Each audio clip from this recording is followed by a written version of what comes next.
The Idries Shah Foundation podcast. Practical Psychology for Today. Featuring the works of Idries Shah, voiced by David Ault.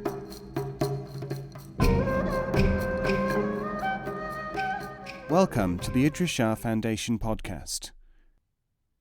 In this edition of the podcast, we will hear selections from The Sufis by Idries Shah. This audio has been made available by the Idries Shah Foundation.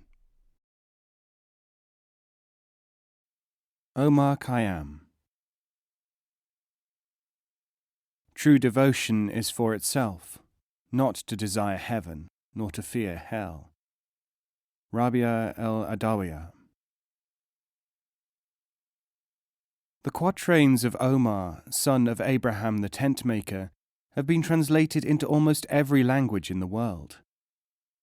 Nothing in his reputed life as schoolfellow of the great assassin, friend of Nizam the great vizier, courtier and epicure, is as unlikely as the adventures which have befallen him in translation.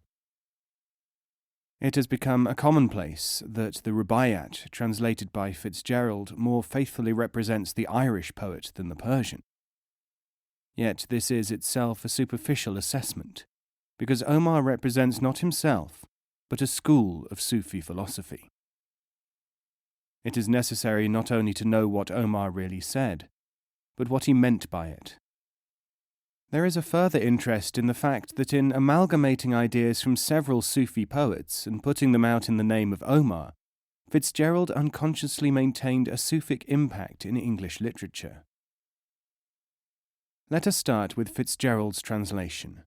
In quatrain 55, he makes Omar speak specifically against the Sufis. The vine had struck a fibre, which about, if clings my being, let the Sufi flout.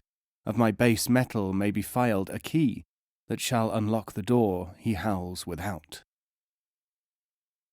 This seems to mean, if it means anything at all, that Omar is opposed to the Sufi, and that what the Sufi seeks may actually be found by Omar's method, not his own. To any ordinary inquirer, this poem would immediately dispose of the likelihood that Omar was a Sufi.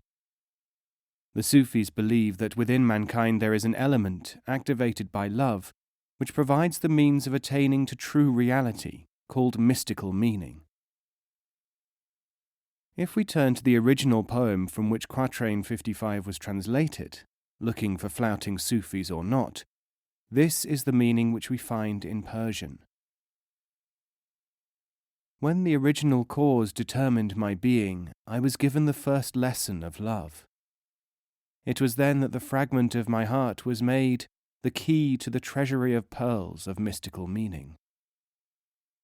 There is no Sufi, door, howl, flout, vine, or fibre, but the words used are Sufi technical terms. While it has been generally accepted that Khayyam was a poet without much honour in his own country until reintroduced by the esteem which Fitzgerald's translation caused in the West, this again is not strictly accurate. Khayyam, it is true, was not as universally prized as Sa'di, Hafiz, Rumi, and other Sufi poets. The function of the collection of poems which passes under his name was slightly different.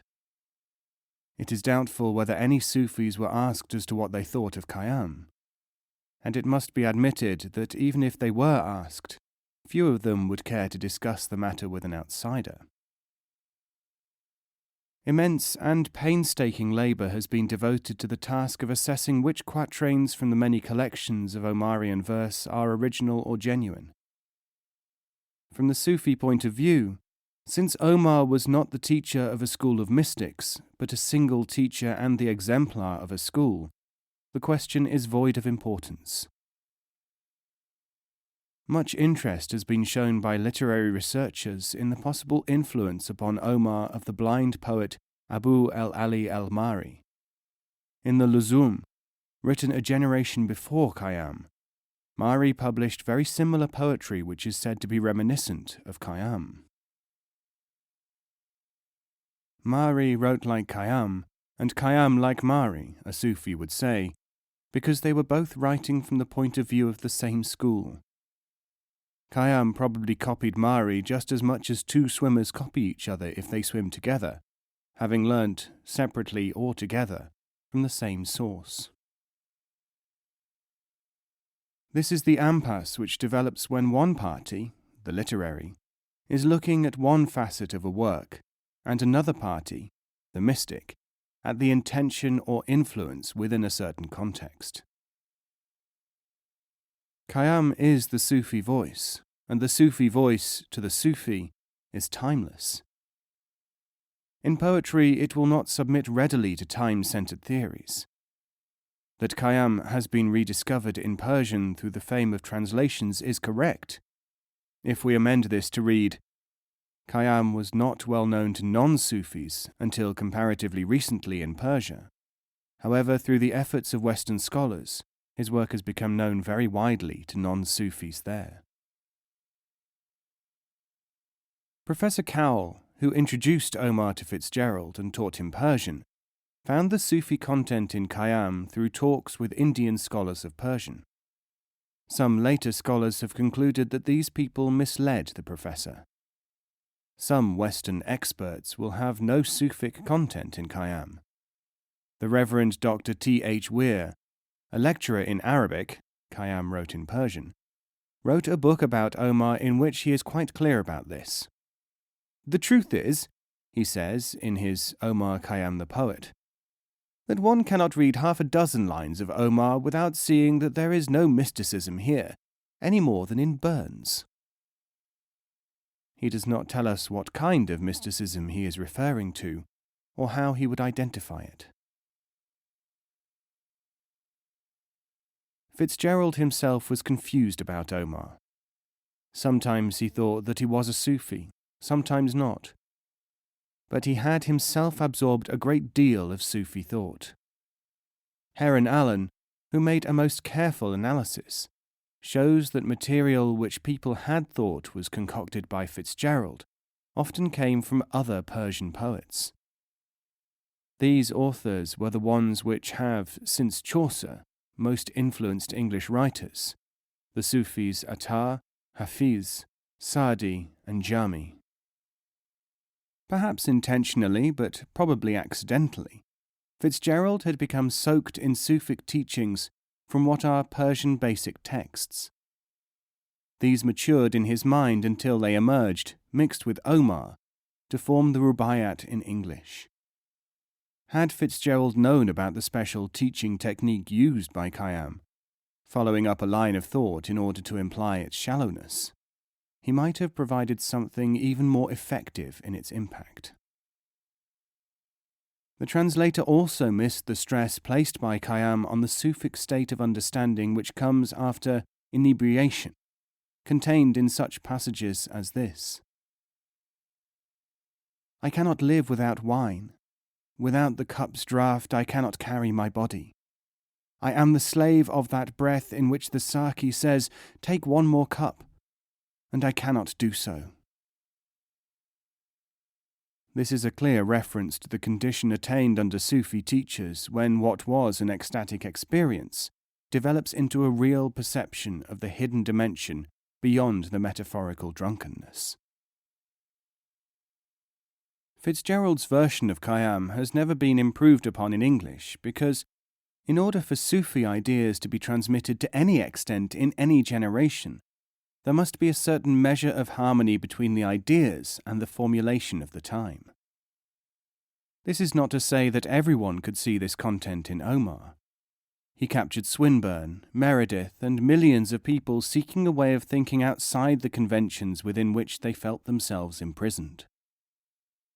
But others sensed that this was in some way a threat to convention.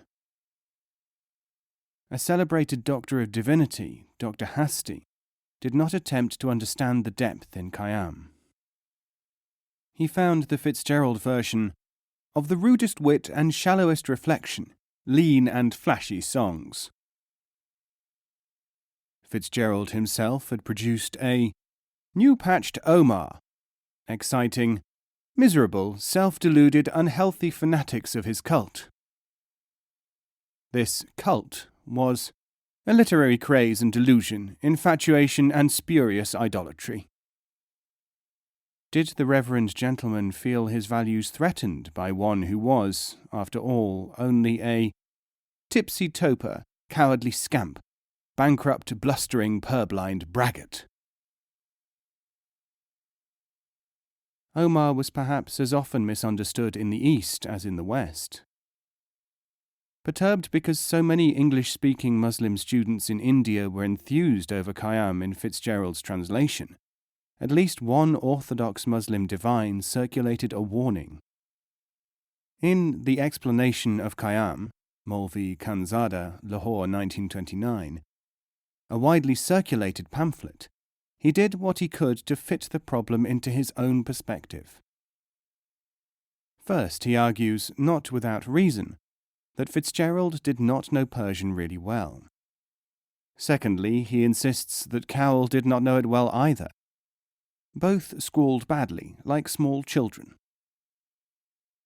People who wanted to read Khayyam should study the Persian first, not English. Even before Khayyam, they would then be able to get a proper basis of Islam before passing on to complicated matters like Sufism. Finally, Khayyam is a generic term applied to a way of teaching, which the Sufis have and which would in any case be misleading if taken on its own, out of books and without a master. Khayyam was a great cult in England. His devotees formed clubs, planted roses from Nishapur on Fitzgerald's grave, sought to emulate him in their poetry. The literary cult multiplied in spite of the fact that it was known that the oldest available manuscript was written 350 years after its author's death, almost as if all we knew about St. John of the Cross was in a document written yesterday, and we had to base our assessment of him on that and very little else. From the Sufi point of view, Khayyam's poetry has multiple functions. It may be read for its apparent content alone. It may be recited under certain conditions in order to provide special improvements in the range of consciousness. It may be decoded to obtain material of use in Sufic studies. It is a part of the Sufi heritage, and as such performs a comprehensive role whose undertaking is itself a part of Sufi specialization. It is reported of Khan Janfishan Khan, chief of the Hindu Kush Sufis and a great 19th century master, that he used the quatrains of Omar in his teaching. A disciple reports, 3 new members came to the Khan. He received them, told them to go away and study Khayyam, then to report on him. In a week they reported on his reception day. The first said that the effect of the poems had been to make him think, and to think as he had not thought before. The second said that he thought Khayyam a heretic. The third felt that there was some deep mystery in Khayyam, which he hoped he would eventually be able to understand. The first was kept on as a disciple. The second was sent to another teacher. The third was sent back to study Khayyam for another week. A disciple asked the Khan whether this was a method of assessing the potentialities of the would-be Sufis. We already knew something about them through intuitive means, said the master. But what you consider a test is partly a test and partly a fragment of their training. Further, it has the function of helping to train the watchers as well. This is Sufism. It is a composite, if you like, of study, feeling, and the interaction of people and thought. I was present one day when an enthusiastic German follower of Omar read a complicated and wordy analysis of Khayyam and his sources to a Sufi master. Beginning with the contention that Omar was discovered by von Hammer almost 40 years before Cowell and Fitzgerald, he ended by showing to his own satisfaction that almost every type of philosophical theory was embodied in the Rubaiyat. The sage listened to him in complete silence. Then he told a story, and here it is. A scholar went to a Sufi master and asked him about the 7 Greek philosophers who fled to Persia from the tyranny of Justinian, who had closed their philosophical schools. "They were of our number," replied the Sufi. Delighted, the scholar went away and wrote a treatise on the Greek origins of Sufic thought. One day he met a travelling Sufi who said, "The master Hilami and the great Rumi quote Jesus as a Sufi teacher." "Perhaps he means that the Greek knowledge passed to the Christians and also to the Sufis," thought the scholar. He wrote this into his treatise. The original master, on a pilgrimage, passed through the scholar's hometown one day. Meeting him, he said, "And the heretics and thousands who do not know it are of our number." My friend, the Sufi, looked closely at the German scholastic. "Wine contains water, sugar, fruit, colour. Mix these together, and you will not produce wine." We are sitting in a room. Suppose a man said, "The Chinese have rooms, therefore all rooms are copied from them. There is a carpet here. This means Mongol influence. A servant just entered. This surely is a Roman habit. Or is it a pharaonic one? Now, through the window I see a bird. Research has shown that birds were almost certainly seen through windows by ancient Egyptians. What a wonderful amalgam of inherited customs this place is." What would you think of such a man? There are several forms of invisible saints, or friends, corresponding with the general human need for a certain representation of psychic or psychological activity in the whole community, according to Sufi teaching. Ujwiri, in Revelation of the Veiled, Nicholson's version, page 213, says, "Among them there are 4,000 who are concealed, and do not know one another and are not aware of the excellence of their state, but in all circumstances are hidden from themselves and from mankind." Traditions have come down to this effect, and the sayings of the saints proclaim the truth thereof, and I myself, God be praised, have had ocular experience of this matter.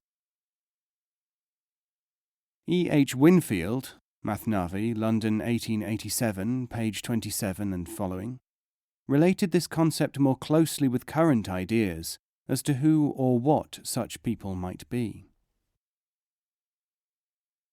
A very remarkable doctrine is that of unrecognized saints.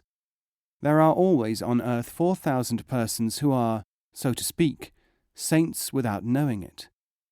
These are they who are born with a natural goodness, which lifts them without effort to a point that most labour to reach in vain, loyal, gentle, unselfish souls, endowed with a natural intuition of good and a natural inclination to pursue it, the stay and comfort of those who enjoy the blessing of their society, and, when they have passed away, perhaps canonized in the hearts of one or two who loved them.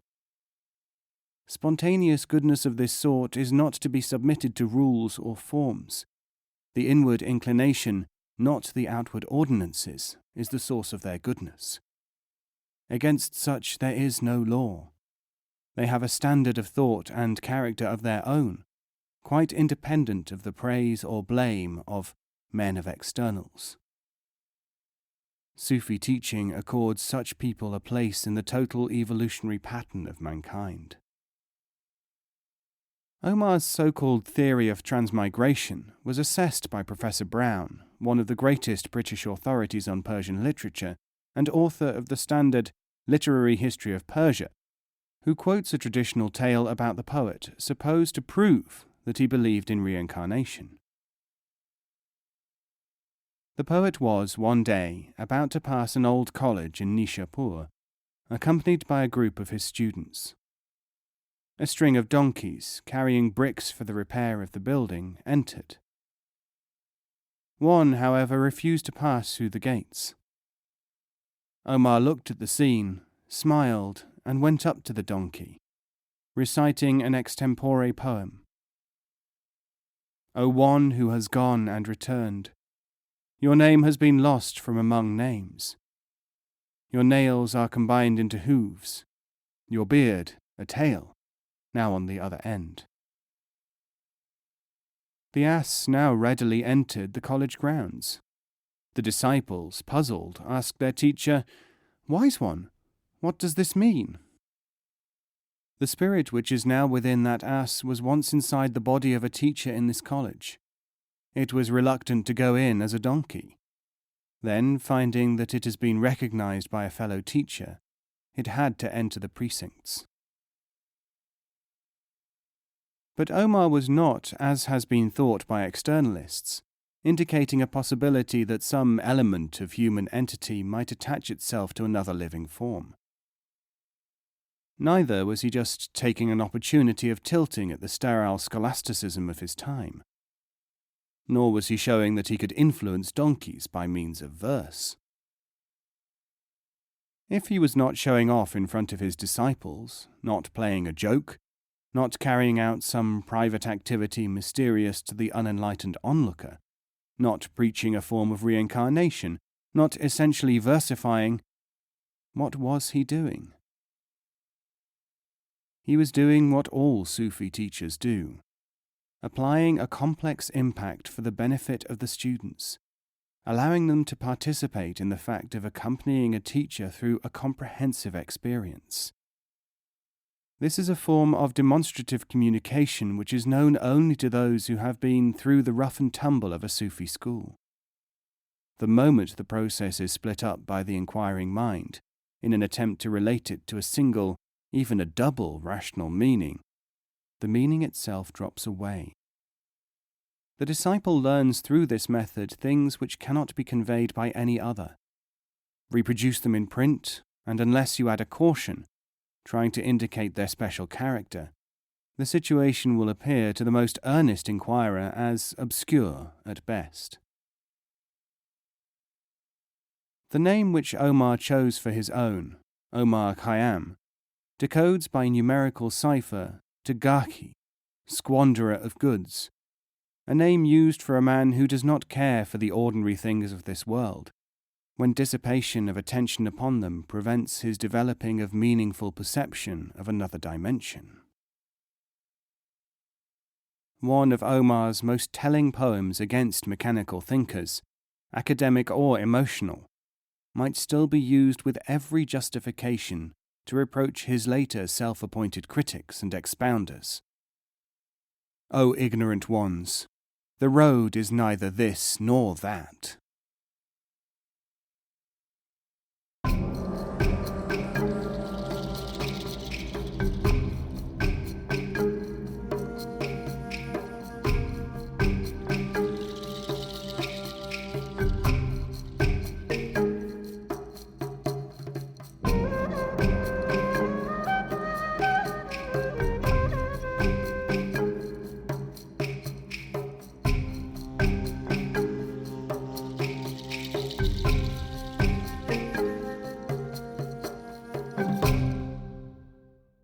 This podcast is copyright 2016, the Idries Shah Foundation.